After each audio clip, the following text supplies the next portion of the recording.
जिंदगी का ये हुनर भी आजमाना चाहिए। जंग अगर अपनों से हो तो हार जाना चाहिए। दिलों में बढ़ती नफरतों और दूरियों के बीच भले ही हम आज जौहर कानपुरी जी का ये शेर दोहराते हों, लेकिन आज से कई साल पहले स्वतंत्रता संग्राम सेनानी वीर चंद्र सिंह गढ़वाली ने इसे चरितार्थ करके दिखाया था। वो तारीख थी 23 अप्रैल 1930 की। ब्रिटिश हुकूमत का राज था। राहुल सांकृत्यायन अपनी किताब में लिखते हैं, सभी सैनिकों को अगले 5 मिनट में इकट्ठा होने का हुक्म दिया जाता है। सैन्य हथियारों और गाड़ियों को तैयार रखने को कहा जाता है। दरअसल आजादी के मतवाले महात्मा गांधी के अहिंसा आंदोलन को आगे बढ़ा रहे थे।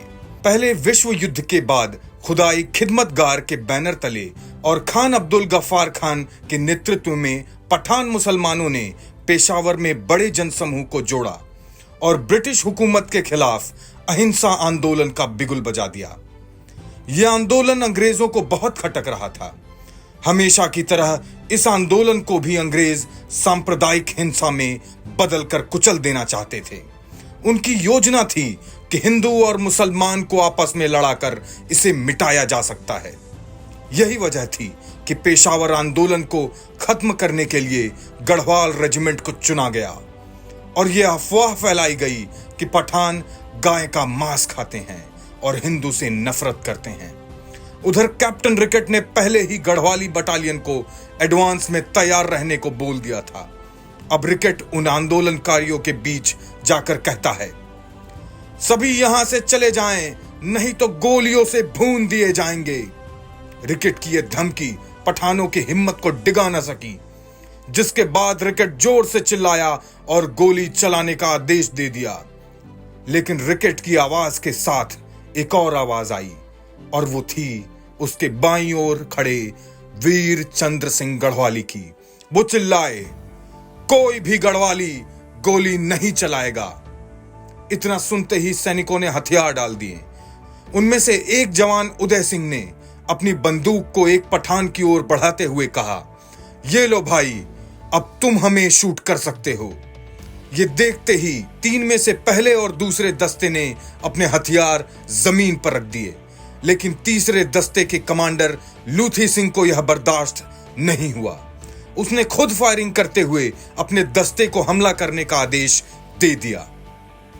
लेकिन बाकी 2 दस्तों की तरह तीसरे दस्ते ने भी इस आदेश को मानने से इनकार कर दिया, जिसके बाद वहां अंग्रेजी सैनिक बुलाने पड़े और फिर हुई हिंसा में कई क्रांतिकारियों ने शहादत का जाम पिया। इस घटना के बाद वीर चंद्र सिंह गढ़वाली को मौत की सजा सुनाई गई, लेकिन अंग्रेजों को डर था कि इससे क्रांति की ज्वाला और न भड़क जाए। बाद में इसे उम्र कैद में बदल दिया गया, जिसके बाद उन्हें 1941 में रिहा कर दिया गया। जेल से छूटने के बाद अंग्रेजों ने उनके गढ़वाल प्रवेश पर रोक लगा दी। 1946 में यह रोक हटी, तब उनका गढ़वाल प्रवेश हुआ। बाद में उन्होंने कम्युनिस्ट पार्टी ज्वाइन कर ली। वीर चंद्र सिंह गढ़वाली का जन्म 1891 में गढ़वाल में हुआ था, जो कि अब उत्तराखंड के नाम से जाना जाता है। हिम्मत और हौसले के चलते उन्होंने ब्रिटिश आर्मी ज्वाइन की और पहले विश्व युद्ध में लड़े। इसके अलावा भारत की आजादी के बाद भी उन्होंने जाति वर्ण व्यवस्था के खिलाफ भी मुहिम छेड़ रखी थी।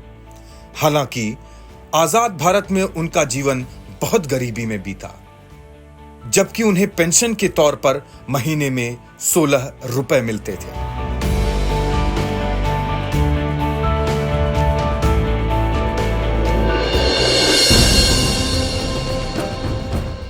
आज मौजूदा हालात में वीर चंद्र सिंह गढ़वाली जी का जिक्र एक बार फिर लाजमी हो गया है।